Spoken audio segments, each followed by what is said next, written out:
Kansas City Zoo wants your vote in November. It has a wish list of improvements it says would help make the city world class. But already, not everybody likes the idea. Amy Hawley has the story.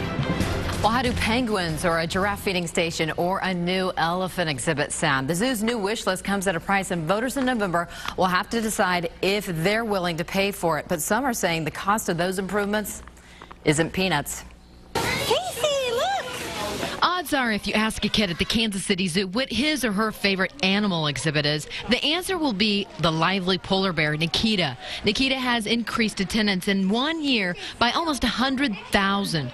She always has a crowd, even if it is a little scary. Don't let it go next to me. Faith, her mom, and their friends love to visit the zoo.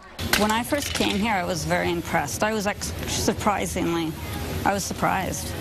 I think it's beautiful. So naturally, when you ask a zoo lover what they think about approving an 1/8 of a cent sales tax increase, about a penny for every $8 you spend, you'd think she'd likely support it. Well, yeah, a penny is not a lot, but I'd rather that go to something more important, because I think this zoo has everything a person needs. Jackson and Clay County voters will decide in November. Revenues from the increase would allow the zoo to implement a 10-year, $100 million master plan, a plan that wants to make the zoo a world-class tourist destination spot with more than 1 million visitors a year. But Cass and Platte counties declined to participate because county commissioners thought increased taxes should go to benefit their own counties. Do you remember what was at the Power and Light District before the Power and Light District? Nothing. Nothing. And it didn't produce anything in terms of taxes. You have two choices. You can either continue to move forward, or you can stop and watch everybody move past you.